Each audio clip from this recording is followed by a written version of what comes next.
Desember 2008, dunia sedang runtuh. Bursa saham jatuh, bank bangkrut, pengangguran melonjak, media penuh dengan prediksi kiamat ekonomi. Dan di tengah kekacauan itu, seorang profesor Rusia bernama Igor Panarin muncul di The Wall Street Journal dengan prediksi mengejutkan. Amerika akan pecah menjadi 6 bagian pada tahun 2010. Alaska kembali ke Rusia, Texas bergabung dengan Meksiko, California dikuasai Tiongkok, dan Washington DC menjadi bagian dari Uni Eropa. Kedengarannya gila, mungkin, tapi artikel ini bukan berasal dari blog konspirasi. Ini muncul di halaman depan salah satu surat kabar keuangan paling bergengsi di dunia. Dan faktanya, 2 tahun kemudian, Amerika tetap utuh. Tapi mari kita balikan situasinya. Bayangkan jika di Jepang tahun 1946, setelah kalah perang, hancur secara ekonomi, dan rakyatnya kelaparan, ada seorang akademisi yang berkata, tenang saja, dalam satu generasi, ekonomi kita akan tumbuh 15 kali lipat. Harapan hidup kita hampir 2 kali lipat. Saham kita akan menjadi yang paling menguntungkan di dunia, dan Amerika, mereka akan menjadi sekutu terdekat kita. Tentu saja, orang itu pasti akan ditertawakan. Tapi yang menarik, itulah yang benar-benar terjadi. Mengapa prediksi kehancuran selalu tampak lebih masuk akal daripada prediksi kemajuan? Mengapa kita lebih mudah percaya pada ketakutan daripada harapan? Nah, dalam bab ini, kita akan membahas mengapa pesimisme lebih memikat, lebih dipercaya, dan lebih sering diberi panggung di dunia keuangan. Dan yang lebih penting, kita akan melihat bagaimana memahami pola ini dapat membantu kita membuat keputusan finansial yang lebih baik. Mari kita mulai. The Psychology of Money, bab 17, Godaan Pesimisme. 1. Pesimisme selalu kedengaran lebih cerdas daripada optimisme. Ketika seseorang berbicara optimis, mereka sering dianggap naif atau tidak memahami resiko. Sebaliknya, ketika seseorang berbicara pesimis tentang kehancuran ekonomi, krisis keuangan, atau resesi, mereka justru terdengar cerdas dan bijaksana. Tahun 2008, dunia mengalami krisis keuangan global. Bursa saham runtuh, bank-bank bangkrut, dan banyak orang kehilangan pekerjaan. Di tengah ketakutan ini, seorang profesor Rusia bernama Igor Panarin membuat prediksi mengejutkan. Amerika Serikat akan pecah menjadi 6 negara berbeda pada tahun 2010. Prediksi ini bahkan dimuat di halaman depan The Wall Street Journal, bukan sekedar blog atau tabloid konspirasi. Namun apa yang terjadi?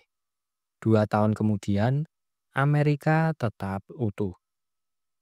Kita cenderung lebih percaya berita buruk daripada berita baik. Tapi kenyataannya, sepanjang sejarah dunia, cenderung membaik seiring waktu. Jika kita memahami pola ini, kita bisa lebih bijak dalam mengambil keputusan keuangan dan tidak mudah terbawa arus pesimisme. 2. Pesimisme dapat mencegah kita melihat peluang besar. Ketakutan terhadap masa depan seringkali membuat kita melewatkan peluang besar. Kita terlalu fokus pada potensi kejatuhan sehingga gagal melihat bagaimana dunia bisa berubah menjadi lebih baik. Bayangkan Jepang di tahun 1946. Negara ini hancur total setelah Perang Dunia Kedua.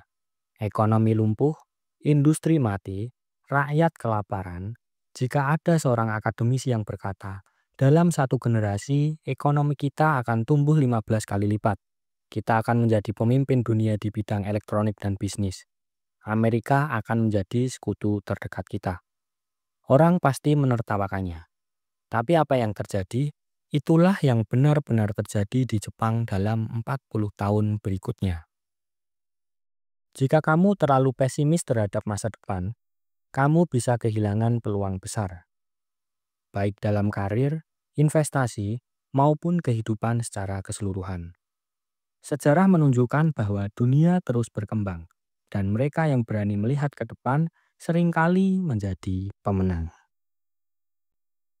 3. Media memberi lebih banyak perhatian pada berita buruk.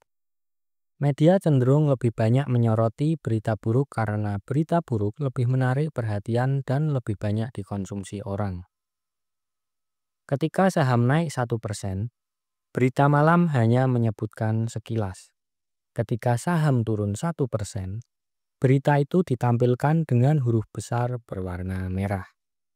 Kenaikan ekonomi 5 tahun hampir tidak diperhatikan, tetapi resesi selama 6 bulan menjadi headline utama. Sebagai contoh, depresi besar tahun 1929 hanya mempengaruhi sekitar 2,5% dari total populasi Amerika yang memiliki saham. Namun, seluruh dunia panik karena media memberitakannya seolah-olah kehancuran total sedang terjadi.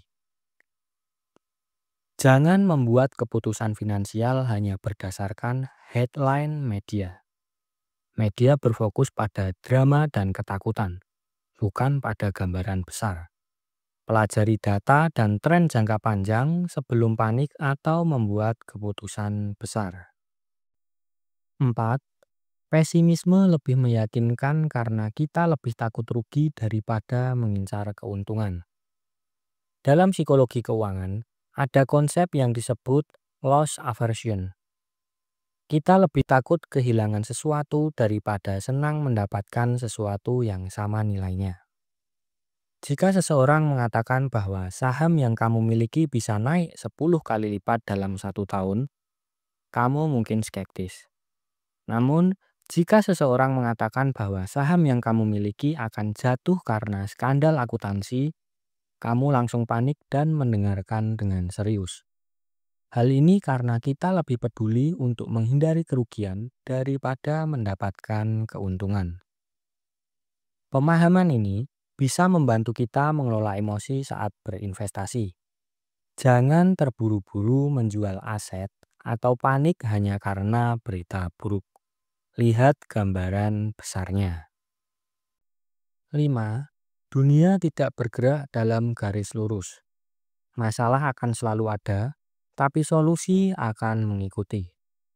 Banyak orang pesimis karena mereka melihat tren negatif dan menganggap itu akan terus berlangsung selamanya. Padahal, pasar, ekonomi, dan dunia selalu beradaptasi terhadap masalah yang muncul. Tahun 2008, seorang ahli lingkungan menulis bahwa dunia akan kehabisan minyak pada 2030. Tapi apa yang terjadi? Harga minyak naik, teknologi berkembang, dan kini kita menghasilkan lebih banyak minyak daripada sebelumnya. Hal yang sama terjadi pada industri lain. Masalah muncul, tetapi manusia selalu menemukan cara untuk beradaptasi dan berkembang. Jika kamu melihat tren negatif, jangan langsung panik. Dunia selalu beradaptasi dan solusi akan muncul seiring waktu. Pahami siklus ini agar kamu tidak terlalu mudah percaya pada prediksi kiamat yang seringkali salah. Nah, kesimpulannya, bab 17 mengajarkan kita bahwa pesimisme seringkali lebih dipercaya dan lebih menarik perhatian. Tetapi itu tidak berarti selalu benar. Jangan terlalu percaya berita buruk tanpa melihat gambaran besar. Optimisme berbasis data lebih bermanfaat dalam jangka panjang. Jangan lewatkan peluang hanya karena ketakutan. Sejarah menunjukkan bahwa dunia terus berkembang. Jika kita memahami bias pesimisme ini, kita bisa membuat keputusan keuangan dan hidup yang lebih baik.